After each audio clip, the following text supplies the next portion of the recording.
Pada tahap kali ini kita akan melakukan entry data melalui Open Attribute Table.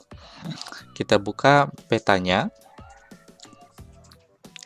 Kita sudah sampai pada tahap ini di mana kita sudah mendissolve peta kita sesuai dengan kebutuhan.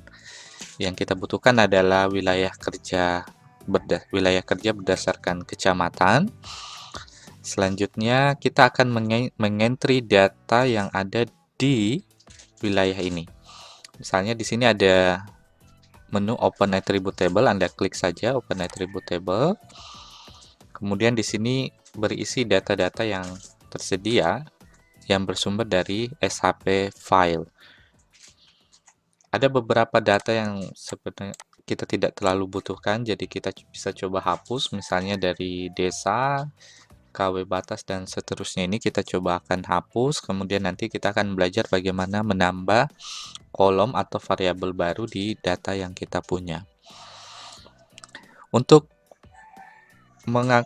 bisa mengedit table ini, kita harus mengaktifkan toggle editing mode yang gambar pensil ini. Setelah aktif, maka ada beberapa menu atau tools yang juga aktif di menu ini.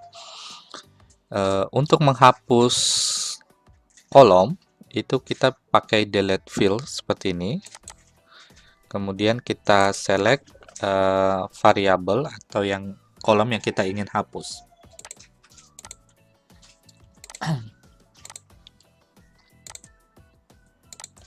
Misalnya beberapa kolom ini nanti akan terhapus, saya oke saja. Oke, sisa kecamatan. Untuk menambah kolom baru, misalnya kita punya data, saya punya data seperti ini, ada data kecamatan, kemudian di sini ada data jumlah penduduk, dan kasus DBD.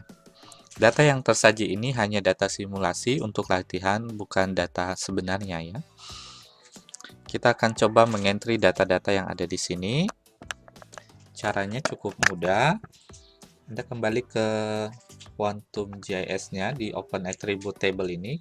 Untuk menambah kolom, kita klik New Field.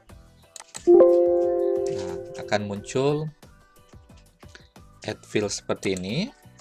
Kita kasih nama variabelnya, misalnya tadi variabelnya ada jumlah penduduk.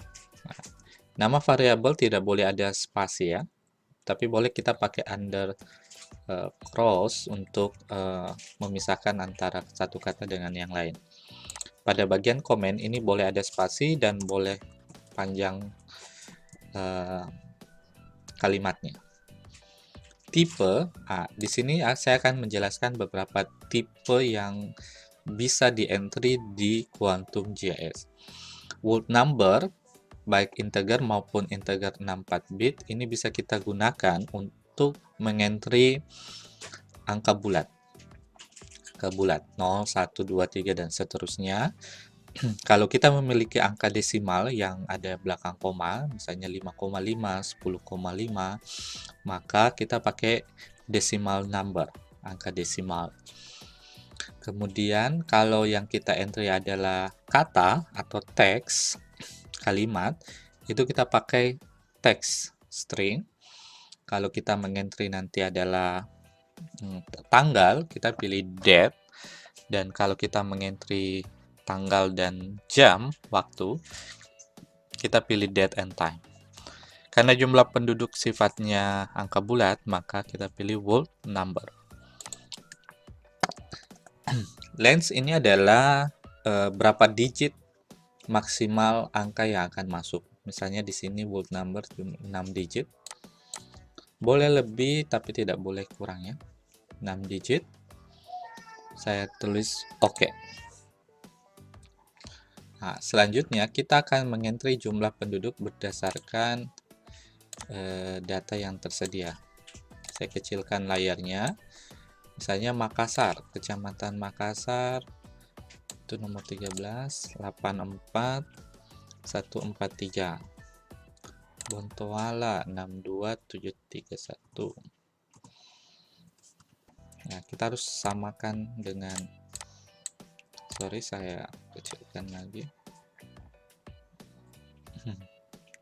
Wajo 35533 dan seterusnya. Saya akan mempercepat video ini.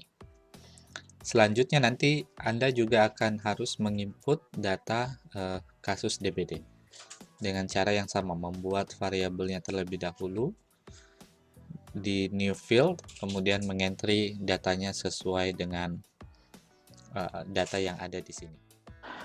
Oke, kita sudah melakukan entry data di attribute table. Kita sudah mengentry jumlah penduduk dan kasus DBD sesuai dengan data yang sudah kita sajikan seperti ini.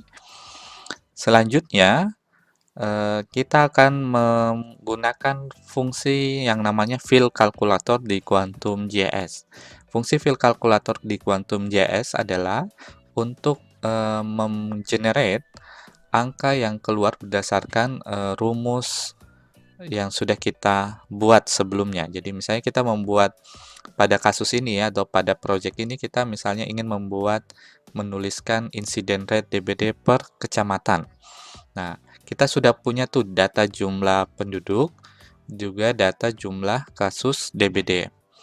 Nah, kita juga sudah punya rumusnya. Misalnya untuk menentukan IR DBD, perhitungannya adalah jumlah kasus DBD dibagi dengan jumlah penduduk.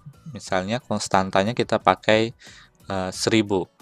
Nah, ini kita bisa aplikasikan di fill calculator Quantum JS, sehingga kita tidak perlu lagi mengentry data IR satu-satu kayak tadi per kecamatan.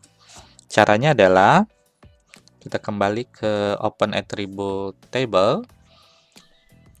Di sini ada fungsi Open Fill Calculator. Anda bisa klik ini yang gambar sempoa. Kemudian kita ini create a new field, pastikan dia tercentang. Kemudian kita tulis nama variabelnya. Nah, kemudian kita pilih decimal number karena ketika nanti ada hasil perhitungannya nanti akan berbentuk angka desimal. Output field-nya mungkin cuma 5 digit saja paling banyak. Precision-nya kita pakai 2 digit di belakang koma ya. Nah, untuk rumusnya kita akan tulis di bagian sini expression. Nah, rumusnya kita berdasarkan data yang kita punya. Data yang kita punya itu kita bisa lihat di ini ada fill and value. Kemudian rumus yang kita gunakan tadi adalah jumlah kasus DBD ini kita klik 2 kali, klik 1 kali masalah. Kemudian kita bagi. Kemudian kita bagi dengan jumlah penduduk. Nah, ini kita dalam kurung. Kita dalam kurung kan. Setelah itu pengalinya konstantanya adalah 1000, kita klik kali. Kali itu tanda bintang ya. Kemudian kita klik 1000. Ciri kalau dia berhasil, output previewnya terlihat seperti ini. Oke, kalau sudah kita klik OK. Nah, maka secara otomatis ada kolom baru atau variabel baru hasil dari perhitungan data yang kita miliki. Jadi kita tidak perlu lagi mengentry satu-satu. Nah, jika ini sudah kita lakukan, kita sisa menonaktifkan pensilnya, kemudian kita klik save untuk menyimpan data yang sudah kita masukkan. Oke, kita kembali ke petanya. Nah, peta ini sudah memiliki data, jumlah penduduk, kasus DBD, dan incident rate DBD. Terima kasih sudah menyaksikan video saya. Jangan lupa di subscribe channel saya. Terima kasih, sampai jumpa di video berikutnya.